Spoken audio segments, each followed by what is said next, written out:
ಈಗ ಆಲ್ರೆಡಿ ಸರ್ಕಾರ ತೀರ್ಮಾನ ಮಾಡಿದೆ. ಈಗ ಆಲ್ರೆಡಿ ನಮ್ಮ ಸಚಿವರಾಗಿರ್ತಕ್ಕಂಥ ಅರಣ್ಯ ಸಚಿವರಾಗಿರ್ತಕ್ಕಂಥ ಹಿರಿಯರಾಗಿರ್ತಕ್ಕಂಥ ಈಶ್ವರ್ ಖಂಡ್ರೆ ಸಾಹೇಬರು ಮತ್ತು ಸರ್ಕಾರ ಒಂದು ಕಮಿಟಿ ಫಾರ್ಮೇಷನ್ ಮಾಡಿ ಒಂದು 3-4 ತಿಂಗಳಿಂದ ರಿಸರ್ಚ್ ಮಾಡಿ ಇದನ್ನು ಯಾವ ರೀತಿ ಸಫಾರಿನ ಪ್ರಾರಂಭ ಮಾಡಬೇಕು ಇಲ್ಲ ಮಾಡಬಾರ್ದು ಅನ್ನೋ ಹಂತದಲ್ಲಿ ಎಲ್ಲ ಸೀನಿಯರ್ IAS ಆಫೀಸರ್ಸ್ನ ಕರೆದು ಒಂದು ಕಮಿಟಿ ಮಾಡಿ ಇದ್ರ ಬಗ್ಗೆ ತೆರೆಯೋಕ್ಕೆ ಅಂದರೆ ಸಫಾರಿಯನ್ನು ಮತ್ತೆ ರಿಓಪನ್ ಮಾಡೋಕ್ಕೆ ಸರ್ಕಾರ ಆದೇಶವನ್ನು ನೀಡಿದೆ.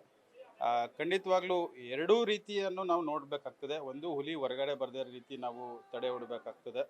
ಜೊತೆಗೆ ರೈತರಿಗೆ ಅನುಕೂಲ ಆಗೋ ನಿಟ್ಟಿನಲ್ಲಿ ಏನು ಇವತ್ತು ಸಫಾರಿ ಓಪನ್ ಆದ ನಂತರ ಇನ್ನೊಂದು ಅನಾಹುತ ಆಗದೇ ರೀತಿ ಸರ್ಕಾರ ಇದನ್ನ ಕ್ರಮವನ್ನು ವಹಿಸಬೇಕಾಗ್ತದೆ. ಸರ್, ಈಗ ಒಂದಷ್ಟು ಮಂದಿ ಫಾರಿನ್ ಟ್ರಿಪ್ ಹೋಗಿದ್ದಾರೆ, ತಮಗೇನು ಯಾರು ಕರೆದಿಲ್ವಾ, ಏನು ಮಾಹಿತಿ ಇಲ್ಲ? ಏನಿಲ್ಲ, ಈಗ ಆಲ್ರೆಡಿ ಆಹ್ವಾನ ಎಲ್ರಿಗೂ ಕೂಡ ಇತ್ತು.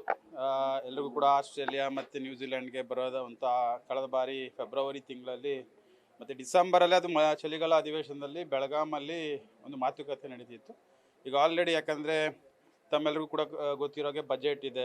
ಬಜೆಟ್ಗಲ್ಲೂ ಕೂಡ ಹಲವಾರು ನಮ್ಮ ತಾಲೂಕಿನ ಸಮಸ್ಯೆಗಳು ಇರ್ಬೋದು, ಇವೆಲ್ಲವನ್ನು ಕೂಡ ಮಾನ್ಯ ಮುಖ್ಯಮಂತ್ರಿಗಳ ಹತ್ರ ಮನವಿ ಮಾಡಿ ಅನುದಾನವನ್ನು ತರ್ತಕ್ಕಂಥ ಕೆಲಸವನ್ನು ಪ್ರಾಮಾಣಿಕವಾಗಿ ಪ್ರಯತ್ನವನ್ನು ಪಡ್ತಕ್ಕಂಥ ಕೆಲಸವನ್ನು ನಾವು ಮಾಡ್ತೀವಿ. ಯಾಕಂದರೆ ಇದಾದ ನಂತರ 1 ತಿಂಗಳು ಬಜೆಟ್ ಇರ್ತದೆ ಮತ್ತು 15 ದಿವಸ ಹೊರ ದೇಶಕ್ಕೆ ಹೋಗೋದ್ರಿಂದ ಅದು 40-45 ದಿವಸ ಗ್ಯಾಪ್ ಆಗಿಬಿಡ್ತದೆ. ಈ ನಿಟ್ಟಿನಲ್ಲಿ ಸರ್ವೇ ಸಾಮಾನ್ಯ ಫಾರಿನ್ ಟ್ರಿಪ್ ಎಲ್ಲರೂ ಕೂಡ ಹೋಗ್ತಕ್ಕಂಥದ್ದು. ವರ್ಷಕ್ಕೆ 1 ಸತಿ 2 ಸತಿ ಎಲ್ಲ ಶಾಸಕರುಗಳು ಕಾಮನ್ ಫ್ಯಾಮಿಲಿ ಇರ್ಬೋದು, ಕೊಲೀಗ್ಸ್ ಇರ್ಬೋದು, ಫ್ರೆಂಡ್ಸ್ ರೀತಿ ಹೋಗ್ತಕ್ಕಂಥದ್ದು.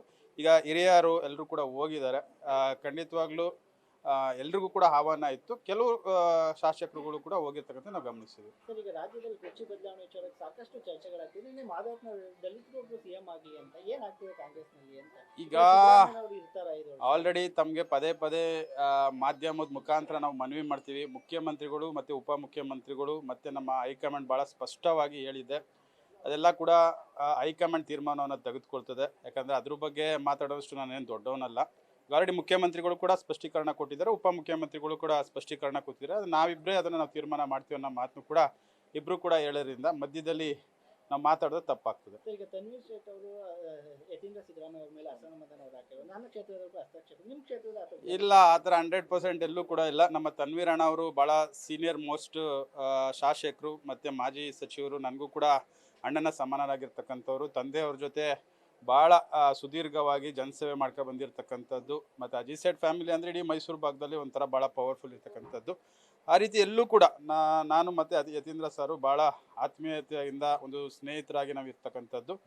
ಆ ರೀತಿ ಎಲ್ಲೂ ಕೂಡ ಹಸ್ತಕ್ಷೇಪ ಯಾವುದೇ ಕ್ಷೇತ್ರದಲ್ಲಿ ಯತೀಂದ್ರ ಅವರು ಎಲ್ಲೂ ಕೂಡ ಮಾಡಿಲ್ಲ. ಇದು ಸತ್ಯಕ್ಕೆ ದೂರವಾದಂಥ ಮಾತು. ನನ್ನ ಕ್ಷೇತ್ರ ಇರ್ಬೋದು, ಬೇರೆ ಬೇರೆ ಕ್ಷೇತ್ರಗಳು ಇರ್ಬೋದು, ಯಾವ ಶಾಸಕರುಗಳು ಲೆಟ್ರುಗಳು ಕೊಡ್ತಾರೆ, ನಮಗೆ ಇಂಥ ತಹಸೀಲ್ದಾರ್ ಬೇಕು, ಇಂಥ AWಗಳು ಬೇಕು ಅಂತ ಲೆಟ್ರ್ ಕೊಟ್ಟಾಗ ಅವ್ರನ್ನೇ ಮಾಡೋದು ಹೊರತು ಇದುವರೆಗೂ ಆ ರೀತಿ ನಡೆದಿಲ್ಲ. ಯಾವುದೇ ಇಲಾಖೆಯಲ್ಲೂ ಕೂಡ ಯತೀಂದ್ರ ಅವರ ಪಾತ್ರವನ್ನು ವಹಿಸಿಲ್ಲ. ಪ್ರತಾಪ್ ಸಿಂಹ ಅವರು ಹೇಳ್ತಾ ಇರುವಂಥದ್ದು ಟ್ರಾನ್ಸ್ಫರ್ ಮಿನಿಸ್ಟರ್ ಯತೀಂದ್ರ ಆಗಿದ್ದಾರೆ ಅಂತ. ಅದು ಹೇಳಿದ್ನಲ್ಲ, ಈಗ ಆಲ್ರೆಡಿ ಅದು ಸತ್ಯಕ್ಕೆ ದೂರವಾದಂಥ ಮಾತು.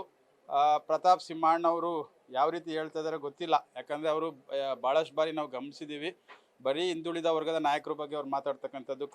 ಪ್ರಿಯಾಂಕಾ ಖರ್ಗೆ ಅವ್ರದ್ದಿರ್ಬೋದು, ಸಂತೋಷ್ ಲಾಡ್ ಅವ್ರದ್ದಿರ್ಬೋದು, ಈ ಥರ ಯಾರ್ಯಾರು ಹಿಂದುಳಿದ ವರ್ಗದ ನಾಯಕರುಗಳಿದ್ದಾರೆ ಅದ್ರ ಬಗ್ಗೆ ಮಾತಾಡ್ತಕ್ಕಂಥದ್ದು ಇದು ಸರ್ವೇ ಸಾಮಾನ್ಯ ಆಗಿರ್ತಕ್ಕಂಥದ್ದು.